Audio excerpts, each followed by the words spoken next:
This is The Scoop for Tuesday. I'm Josh Holton with the WMNF News headlines. Family members are calling for justice after a Tampa resident visiting the West Bank was killed by Israeli settlers. WMNF's Chris Young reports the victim ran an ice cream shop in New Tampa. Sayfollah Musallet was the uncle of 20-year-old Sayfollah Musallet, who went by the nickname Saif. He grew up in Port Charlotte. He went to school in Port Charlotte. I mean, everybody knew him. Everybody, whoever met him, just fell in love with him because he was just so, just loving, respectful.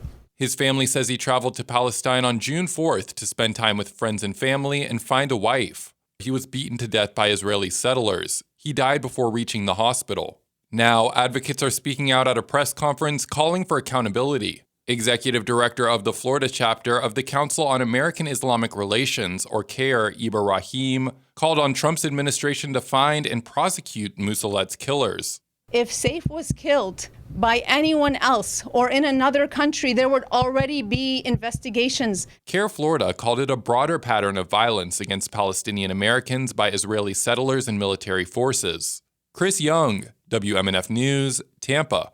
The State Board of Governors approved the proposal for a new accrediting body for Florida universities. WMNF's Zoe Sachs reports the vote was unanimous on Friday. Although the proposal was approved, some board members were initially hesitant about the new accrediting body. However, the Board of Governors did approve $4 million, part of the Florida budget, to go towards the Commission for Public Higher Education, endorsed by Governor Ron DeSantis. While the new accrediting body was approved, this does not mean that universities have to use it. Ray Rodriguez is the Chancellor of the State University System of Florida.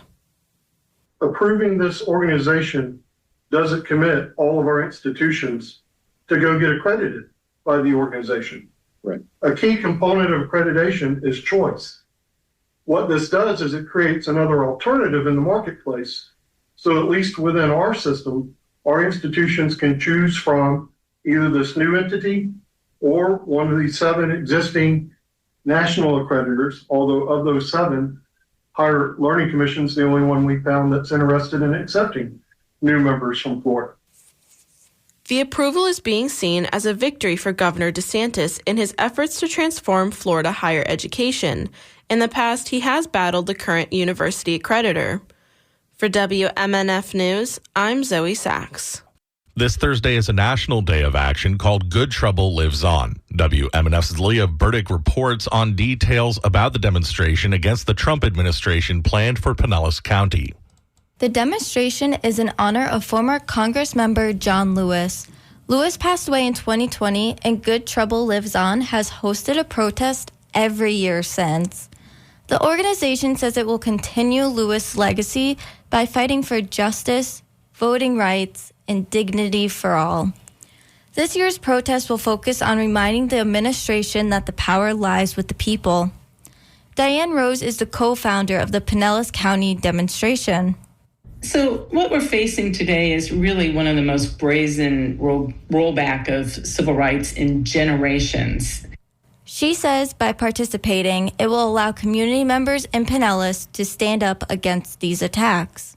So what we want to do is remind America that our country's civil and human rights are really at risk, and that unless we speak up, they're just going to continue to erode. One protest in Pinellas is from 4 until 6 in the afternoon along Largo Central Park. There will also be protests in Clearwater, St. Pete, North Pinellas, and Tampa. WMNF.org has more information. For WMNF News, I'm Leah Burdick. Pinellas Now and other groups are hosting a rally in downtown St. Petersburg at Williams Park from 4:30 in the afternoon until 6 on Thursday. Lawyers for Secretary of State Cord Byrd and Attorney General James Uthmeyer have appealed a ruling by a federal judge that blocked part of a new law that imposed restrictions on the state's ballot initiative process. The state's lawyers filed a notice Friday of appealing U.S. District Judge Mark Walker's ruling to the 11th U.S. Circuit Court of Appeals. Partly cloudy skies and possible storms today with highs in the upper 80s. Thunderstorms tonight with overnight lows in the mid-70s. More afternoon storms tomorrow with highs in the upper 80s. I'm Josh Holton with the WMNF News headlines.